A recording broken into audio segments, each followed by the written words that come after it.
لبيك لبيك خدامك بين ايديك تطلب ايه؟ شبيك لبيك عبدك وبين ايديك. عفركوش ابن برتكوش. ما كانش الحقيقي اسمه لا عفركوش ولا مجانس، اسمه الحقيقي محمود فرج. محمود فرج اتولد في يناير سنة 1933 محافظة اسكندرية، وكان غاوي رياضة وبوكس من صغره، وفضل يجتهد علشان يبقى من المتفوقين في الملاكمة لحد ما بقى فعلا من أشهر أبطال الجمهورية في البوكس، وده اللي فتح له الطريق علشان يدخل عالم التمثيل.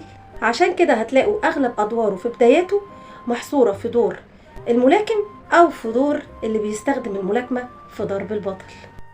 فرج كان عارف إن الفن ملوش أمان، علشان كده فضل محافظ على وظيفته في وزارة الكهرباء واتحالم على المعاش وهو على درجة وكيل وزارة. لكن في أيامه الأخيرة كان فارق معاه جدا إن مفيش حد من الوسط بيسأل عنه، سواء على المستوى الشخصي إن حد يتصل بيه أو يسأل عليه أو يشوف أخباره إيه، أو حتى على المستوى المهني إن يجيله عروض شغل جديدة.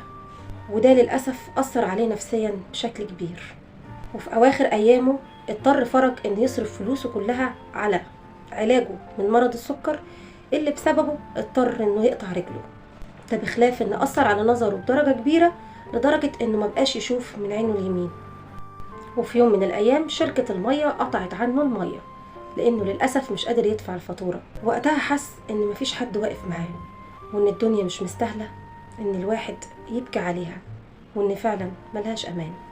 وفضل فرج يعاني من الاكتئاب والحسرة واليأس لحد ما توفاه الله في 5 يوليو سنة 2009 عن عمر يناهز 87 عام، متأثر بحالته النفسية السيئة والاكتئاب. رحم الله الفنان الكبير محمود فرج اللي أمتعنا بفنه وأسعدنا جدا في دوره، دور عفركوش ابن برتكوش، وكمان أدواره في أفلام إسماعيل ياسين. أتمنى أني أكون ألقيت الضوء على فنان كبير قدم أعمال جميلة أمتعتنا جميعا. لو عجبك الفيديو ما تنساش تعمل لايك واشتراك وتفعيل الجرس عشان يوصلك كل جديد، وانتظرني في الحلقة القادمة. والسلام عليكم ورحمة الله وبركاته.